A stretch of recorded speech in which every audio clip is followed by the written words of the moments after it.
Welcome back to Bigg Boss 9 Telugu. నేను మీ వంశీ సిరివెల్ల. తనుజ గారు చేసింది ఎంతవరకు కరెక్ట్ అనుకున్నారో కింద కామెంట్ చేయండి. నాకైతే చాలా జెన్యున్ అనిపించారు. పవన్ కి ఫస్ట్ నుంచి చెప్పారు సపోర్ట్ చేస్తానని, అలాగే స్టాండ్ తీసుకొని ఎవరు ఎన్ని తప్పులు చేపిద్దాం అని చెప్పినా సరే తనుజ గారు స్టాండ్ అయ్యి ప్యూర్ గా ఆర్మీ పవన్ కళ్యాణ్ అయితే నిన్న సపోర్ట్ చేశారు నాకు అనిపించింది. చాలా మంది చాలా దివ్య గారు అండ్ ఇమానేల్ గారు చాలా మంది తనని సైడ్ ఎఫెక్ట్ వీడియో ఎడిటింగ్ లాగా సైడ్ ఎఫెక్ట్లు కొడుతున్నారు. అయినా సరే తను ఒక క్లారిటీతో అయితే నెంబర్ 1 స్టాండ్ తీసుకొని ఉంది. పాపం అండి డెమాన్ పవన్ ఫస్ట్ లో సింగిల్ గేమ్ ఆడినప్పుడే నెంబర్ 1 గేమ్ ఆడి తొక్కలో రిలేషన్ రీతు వల్ల తన గేమ్ డ్యామేజ్ అయిపోతుంది. తనకు ఓట్లు పడే అవకాశం కూడా తక్కువ ఉంది. చాలా భయంగా బలవంతంగా ఓట్లు పడుతున్నాయి. దయచేసి ఆ డెమాన్ పవన్ ఆ రిలేషన్ వదిలిపెడితే బాగుంటది. తనకి విన్నర్ క్వాలిటీ కూడా అనిపిస్తుంది. ఒక్కోసారి అయితే తన గేమ్ ఆడలేకపోతుండో ప్రతి ఒక్క దానికి తను చేసే మ్యాన్ప్లేట్ చిన్నదానికి కూడా రీతు ఏడవటం చేయటం ఆ డెమాన్ పవన్ కి చిరాకు పడుతుంది. నాకైతే ఆ రిలేషన్ వదిలేస్తేనే తనకి సేఫ్ అని నాకు అనిపిస్తుంది. అండ్ శ్రీజ అండి, దమ్ము శ్రీజ గారు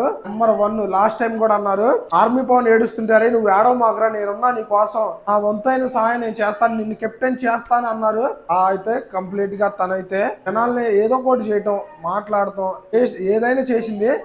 మన ఆర్మీ పవన్ కళ్యాణ్ కి అయితే కెప్టెన్ చేశారండి. నెంబర్ 1 అనిపించింది. అండ్ దివ్య గారు షోయింగ్ ఏంటో నాకేం అర్థం కావట్లేదు. హౌస్ లో ఆ తొక్కలో షోయింగ్ ఒకటి చేస్తుంది. ఏంటి 3 వారాలు బయట నుండి చూసి వచ్చి ఎవరు వెళ్ళంటి వాళ్ళు దాన్ని బేస్ చేసుకుని ఉంటుంది.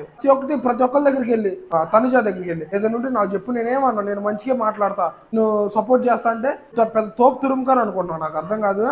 నువ్వు ఏం డొల్లా ఏముండదు, నువ్వు పెద్ద అయిపో మాకు ఆ గేమ్ లో ఆడుతున్నావు తప్ప నీ కన్నింగ్ నువ్వు కొంచెం డేంజర్ క్యాండిడేట్ కానీ ఎవరికి తెలియట్లా.